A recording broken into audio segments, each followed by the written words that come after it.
In South America exists a paradise called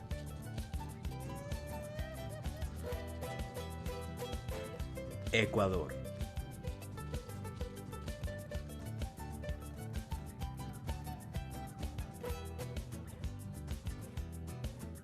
Travel. No. Explore.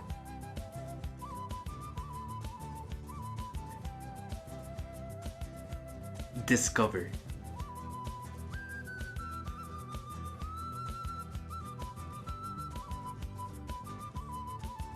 Enjoy. Ecuador. Four worlds. Imbabura UNESCO World Geopark.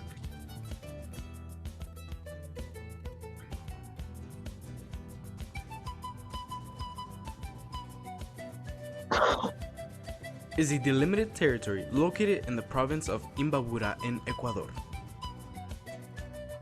which possesses cultural and natural heritage, where millennial practices are still conserved which fortify its identity.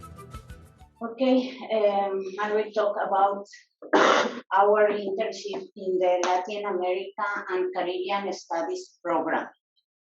Yeah. As you see in the video, Ecuador is a small country located in South America. The capital is Quito, and the population is 17 million of inhabitants. We speak Spanish, and the second language is Quichua, and our currency is American dollar.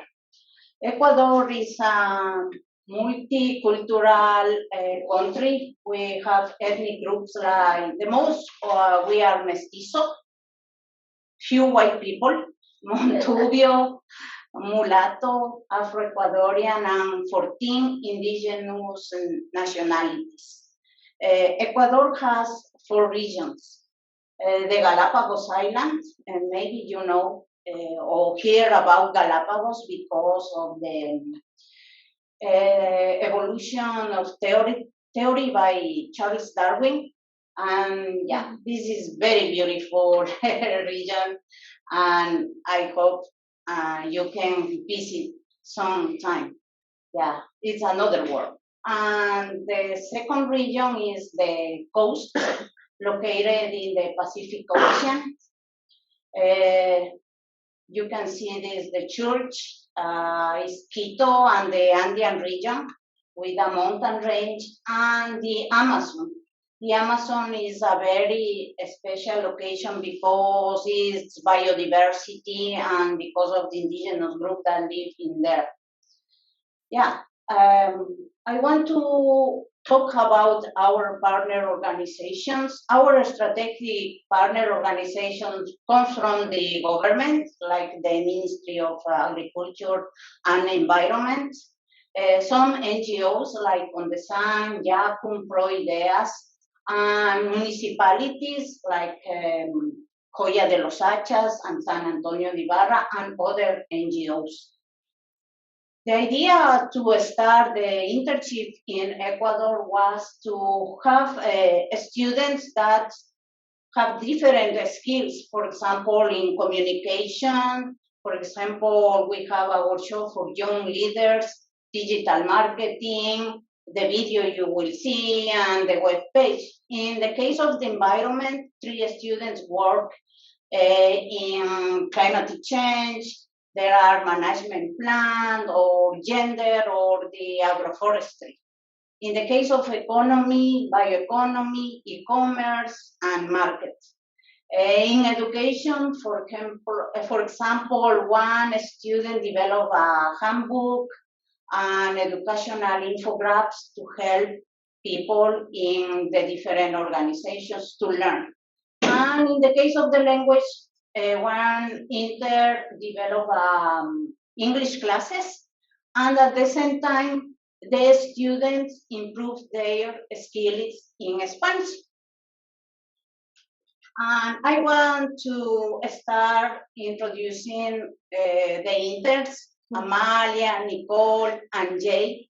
And I will talk a little bit about their work, and then I will let them explain you their experience. Nicole Funk worked with the municipality of Joya de los Hachas with a digital marketing course for the training of young leaders in defense of nature. The group is called Reciclación. The objective was to improve the capacities of the young people to think critically about the digital marketing and how to advance the growth of the project Reciclación. It is an environmental group that is working with the municipality of Joya de los Hachas, especially in recycling. The activities that Nicole developed was a syllabus with 11 classes divided in three parts: digital marketing strategies, how to create content to advance in the marketing and the leadership. And the final product was that the students developed create a social network to promote the enterprise and to promote the Reciclación group. And I want to give the talk to Nicole to explain about the. You need to click stop share so they can see it. Okay. The red button? Red. Okay. Hello everyone, thank you for coming. Like this said, my name is Nicole Fung, and I did the marketing internship for the program. And basically, I, like Lucy said, I created the syllabus with classes that will like taught the individuals of Reciclación, this like group who's advocating for environmentalism in La Joya de los Hachas, the municipality of La Joya de los Hachas. And because they wanted to use social media as a way of communicating their goals and across like the country and their own community. And through this syllabus and the course that I created with the knowledge that I have used like from my past classes and like own research, I was able to like teach him how to like use social media, like how to do it like in a strategic way that would reach like a big audience. I taught them how to use like marketing skills, like basic graphic designs and basic graphic things so they could create information slides or like pictures for like the group. And at the end, I also like made a little part of the course, a leadership like class where we talked about like how to make sure that like all the like the plan that they had for the Reciclación movement would like occur, and like how to develop like a plan and follow it and like engage the community with it. And the good part and like what I really liked about this internship is that the individuals who participated were able to like improve Reciclación, the movement, and improve like communication across like the entire country about these issues. But they also use these skills to improve like their own businesses and entrepreneurial ideas that they had. And in addition to that, I was able to just like meet this community of people who I had never met before, from a different part of the world from where I'm from. And I was able to like listen to their ideas, their projects, and I was able to like improve my own teaching skills and like understand how much I love teaching, and at the same time like help them improve their own projects and their own like personal like ideas that they had for the movement and for their businesses. And it was a really amazing experience. The course and everything was conducted in Spanish, even though that there are other internships in the program that can be done in English if that's something you're interested in.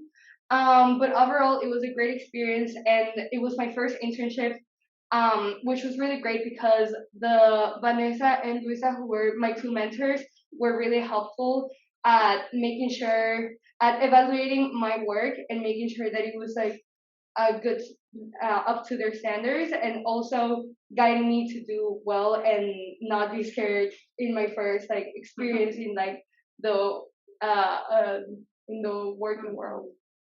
So overall, it was a great experience. I want to continue with the Amalia's internship. Amalia worked with the Futuro Foundation and the Ayora municipality. Yeah, Amalia teaches English language training for young leaders. The objective of this internship was to support the understanding of the English language for 20 young people from the rural communities of the part of the San Jose de Ayora. This group this group is young leaders to study or work to receive the tourists in the Ayora community, and they want to learn English and improve the English, basic English, especially to receive the tourists. And the activities, Amalia planning the classes, 28 English classes for two groups in the morning and in the night, in the afternoon and in the night. And English activities focus on different topics. The final product, as you can see in the picture, the students improve their level of English, the understanding of this and their skills. We give a certificate for this course of English. They are very happy because in general, in Ecuador, especially in the communities, the English classes in high school are not good. And you repeat the same, don't have activities, don't have games to push you to learn or to enjoy the activities. But Amalia did a great job, yeah, training this, this student. Let Amalia to explain. So like Luisa said, my name is Amalia Schneider, and I work for La Fundación Futuro. And honestly, I think it was the most meaningful experience you can have from a computer screen. So it was 6 weeks. I would teach 2 classes in the night, and I would teach 3 classes a week. And the thing is, these kids, they've technically studied English for 10 years, but from a book and not from a native speaker, and not really learning useful topics. Like, I remember they learned the word like Lucier. So the first thing they did was they gave me PDFs of the resources that they use in Ecuador, specifically with the Ministry of Education, and I looked through those.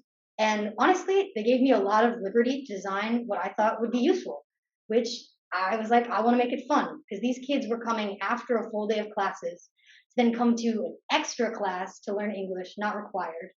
And so I did a lot of like music, fun games, because I think learning a language should be fun. I think one of the biggest challenges I had with it was the students are all very different levels, because their ages range from 15 to 15. Another thing, even though I was teaching an English class, I would say the majority of the class was in Spanish. I remember one day I was like, do you guys understand me if I speak just English? And he was like, no.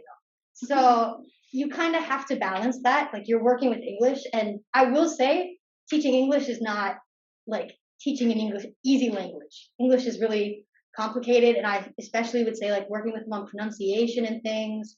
But honestly, like Nicole said, you meet a beautiful community of just very lovely people. And I think even though the students start off very timid and like shy, by the end of it, I felt like I really got to see them as people. And I think one of my favorite parts of it, that photo that they showed of that last day where they're all holding their certificates, I wasn't there, but my boss Viviana walked me around on Zoom, just showing me all the mountains, and it was just a really beautiful experience. And like Bill said, and I'm sorry, I forgot your name. Ernesto, you're giving them something. Like, I'm so privileged to know English, and I'm happy to share that privilege. They gave me so much. I learned so much about teaching, about Spanish, about culture in Ecuador. Like, or even just about their indigenous identities. Like they were amazing kids, and I would do it again in a heartbeat. And I would encourage all of you to do it. Like, I'll also say that she said yes to me when I asked her if anybody wants to do the English training, would she be willing to train the 3 people that we have positions for? She accepted. So you'll have a good training if you're interested in English. And yeah, I think that's the biggest thing. You make your own lesson plan. And I think at the end, I made a document translating it to English and Spanish. And I made Zoom recordings so that they could keep it. I think bigger than teaching them any grammatical structure, I think the thing that you want to leave these kids with is a love of like learning languages. Like I want them to go to Khan Academy or Quizlets or like seek this out in their own time. Because this internship ends after 6 weeks. But these people still exist and the issues that you're trying to solve still exist. That's why I think this is an important internship for everyone to do. Because it's not just fulfilling my job, it's actually caring about other people. And I think that's really important. Thank you. Continue with this presentation. I want to talk about Jay Buckner. Jay was working with the Futuro Foundation and in mapping fair trade and grocery store in the USA. The objective of this internship was to know potential trading partners interested in local Ecuador products with which an alliance can be formulated for the idea to sell products from Ecuador in the United States.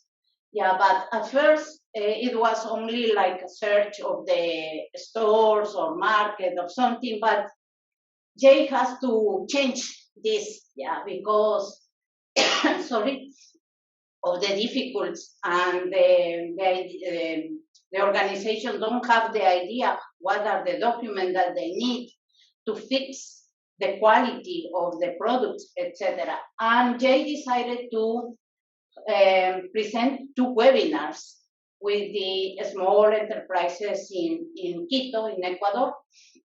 And with the webinar, the idea is that the enterprises know what they need to fix in the product, in the documents, and if in real they are prepared to export the products to the United States.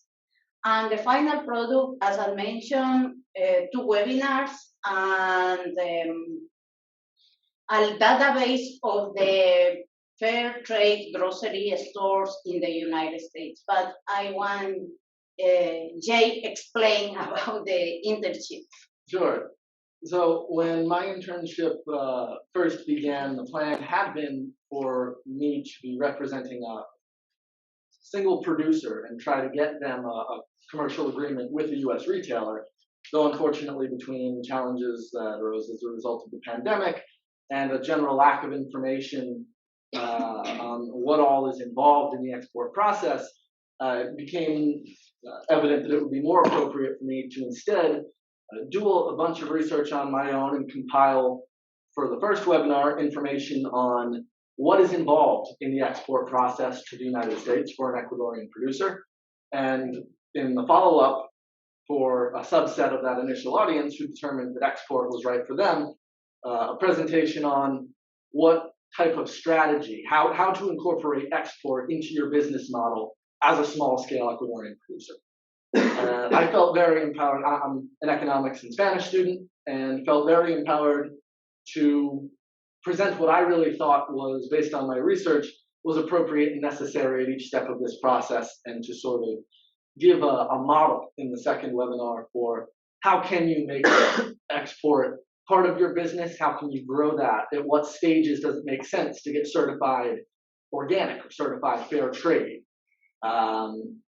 And for someone like me who's interested in starting an international consulting business after school, this opportunity was really a chance for me to sort of have a bit of a trial run and see, is this something I could really see myself doing professionally? Is this something I could enjoy? And ultimately, the answer was absolutely yes. I didn't feel inhibited by the virtual component of the internship at all. I felt very empowered to learn everything that would be necessary between shipment costs and freight insurance and customs and all other sorts of steps in the process, talking to relevant parties at different US government departments and organizations, getting an idea from sending out surveys to the attendees of the webinar. What is the status of your business? How big are you? How much do you produce? Is it seasonal? And incorporating all of this information into a presentation that really can help people. And I'm echoing what some of my colleagues have said here, that you really connect with people more than you would in a typical internship. And especially as someone coming from an econ business sort of perspective, it's so easy to get an internship, I don't know, with an investment bank where your contribution is really not personally significant to anyone. They are just a cog in the machine. Whereas in this case, I got to interface with real people who were putting their real labor into their real business.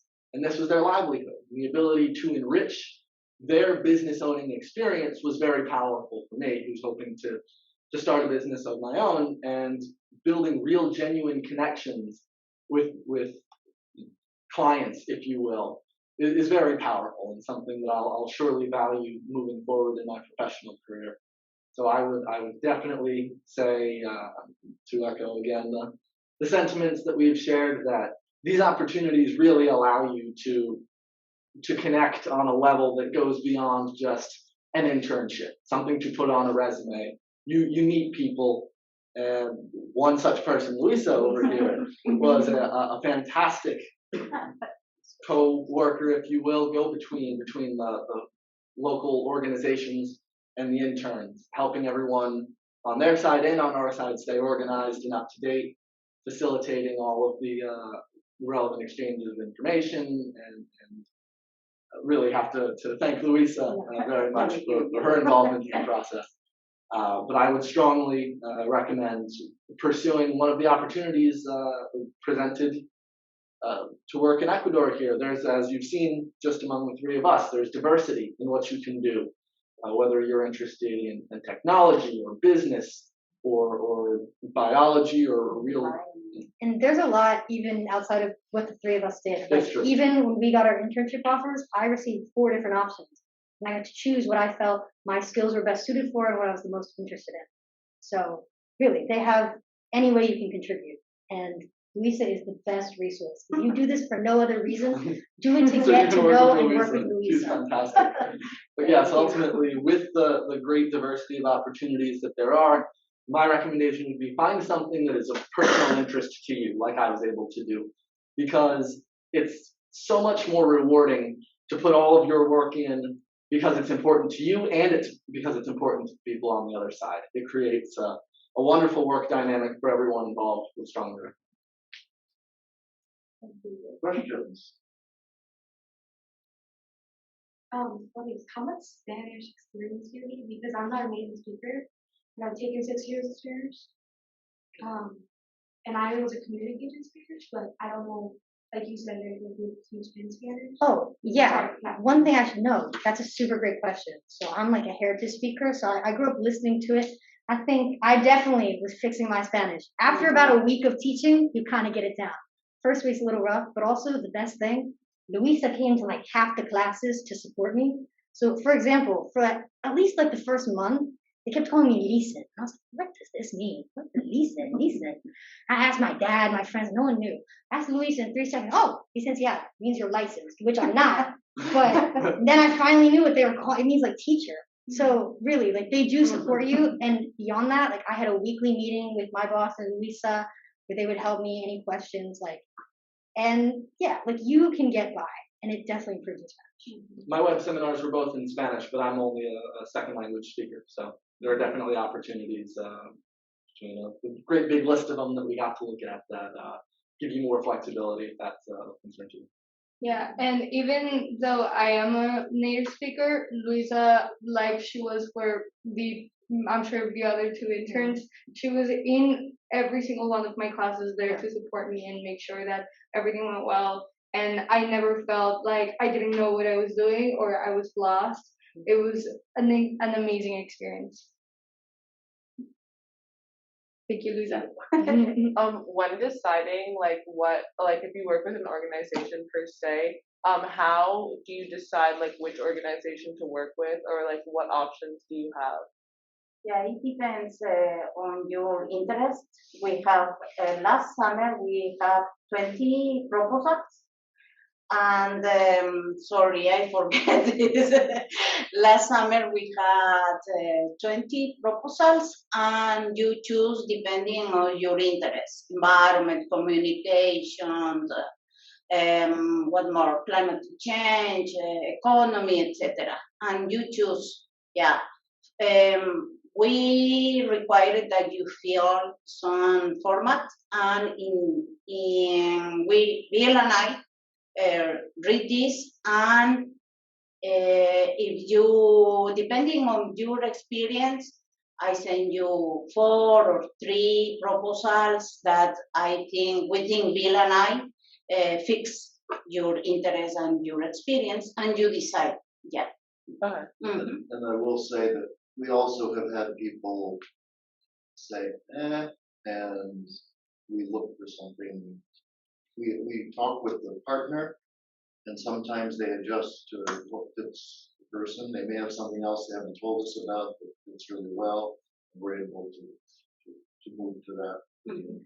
Okay. Yeah. Ultimately, the specific foundation or organization with which you work is secondary to your fit within any of the particular proposals. All of them are fine. Like we worked for the same organization and did vastly different things. Right. Okay. And ultimately, there is diversity. I mean, when I was first Yeah. getting involved with an internship, the first one, I had a meeting with Luisa and someone from the municipality de Las Nachas. And as it turned out, that position was a little more computer science focused than is my experience. So we regrouped and reviewed again and found one that was ultimately a much better fit for me. So Yeah, sorry, one more question. Sure. So you talked about, so I'm an education minor, and for the past 2 summers I spent teaching gifted children in Chicago, and also teaching and mentoring students from the Chicago public school system over the summers. So I do have experience in that, but I'm also pre-med and very interested in the intersection of advocacy and systemic inequality and access to medicine. So would there be an organization like that that I could work with this? We have one organization related with this. It is Callium, but they want in the Sierra region, there is a town that when the women are pregnant, they don't used to go to the hospital, and they use a women help to give birth the kid. And they use a lot of medicinal plants. And the organization wants to create like a handbook or page with information of these plants, because the knowledge is losing related with this. Yeah, and it is very important for them and for the medicine too, because now the government of Ecuador is have a mixture of these women that care the women to get birth and the doctors. Yeah. And the idea is to recover this knowledge. And maybe it fits with, amazing. Yeah, I'm an RA at the Indigenous Program House here. Yes. And so I really believe that this organization works with Quechua communities. Yeah. And they're also starting to offer a Quechua class here, I believe. We're actually this year It does? teaching. Yeah. We're actually teaching Quechua this year because the person is from Ecuador. Yeah. Yeah. And even if you couldn't do that internship, I'm sure that if you reached out to Luisa or Bill, you said, hey, I'm really interested in these, like you could build an advocacy program for these kids. Like I had a lot of creative delivery of the themes that I chose. Like you could definitely find a way to incorporate yourself into this mission. This is where Luis comes in very important, as she's the negotiator between your needs and their needs. We don't want to do internships that just fulfill our needs. That's not ethically correct. Right. Yeah. So we work it, and it's because of Luis's ability to get the interface. One thing that is important is if you are in an internship, do your best. because we have some cases that one student has a part-time job and another has a full-time job, and it don't fix with the internship. For example, a part-time job is okay because you have time for the internship and you have time for your job. But if you have this case, do the best in both. Yeah, one student that has a full-time job, it didn't do a very good job, and it's not good for the student, for the university, and with the partner organization. Yeah, only this. But if you are open to apply for an internship and you hear the student, the interns, and you are very welcome to, yeah, and I will help you in the things that we can. Yeah, I am. Does anyone else have a question? Okay, I'll just add that we're funded, these internships are funded with funding from us, but also from the U.S. Department of Education in a grant that we've received from them. And when we say that we're hoping to do in-person ones in Ecuador in the summer, that all depends on the State Department rating of Ecuador as to whether it's 1, 2, 3, or 4. Currently it's a 3, and I can't get approval to use the money to pay interns until it drops to a 2 if they're going in person. But what we've asked Luisa to do with our partners is to design a virtual internship which can be flipped into an in-person if things allow us to do. But over the winter it's virtual. Over the winter, it's only virtual, and fewer internships too. Yeah. If there is no more questions, I want to say thank you so much for being here, and I want to say thank you to the Amalia, Nicole, and Jay being here, and the other students for some reasons they can attend this meeting. Thank you, Ernesto, and especially my thanks to Bill, because Bill is like my mentor. And yeah, and we talk a lot about the internship, how to improve this. I tell him I am happy with this, or sometimes I have this problem, but we fix. The idea is, I was a Humphrey Fellow in 2018, and the objective of this fellowship is to have a network with organizations here in the United States, and then come back and try to have this contact in your country. In my case, I met the Latin American and Caribbean Studies program. Bill invited me to have a seminar here, and then, yeah, we continue working, and I am really, really happy to carry these opportunities to the small organizations in my country, but with the students too. You will be out of your comfort zones, and you meet different people, different knowledge, yeah, and it's a win-to-win, I think, because you put your experience in the favor of the people, and they give their experience to in some cases friendship, in some cases more open. In the communities, the people are shy at first. They are not more open, but with the continue of in the case of the classes with Amalia or maybe Nicole, they are open too, and yeah, and they are confident. But it was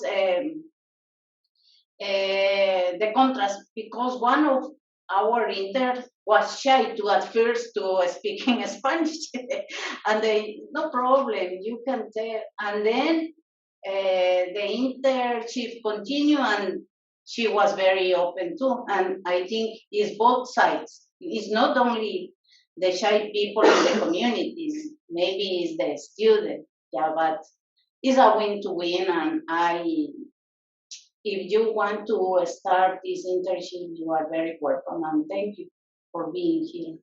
Thank you. Thank you. So we'll send the application to each of you that came today, and then also we'll be sending this recording out and making it available on our website. Feel free to reach out to any of us because we're more than happy to talk about our experiences or the internship in general whenever. And I'll send you Luis's email so you can get in touch with you directly if you have questions. So thank you very much. And stay and chat with people. Somebody hit end, so we stopped the recording.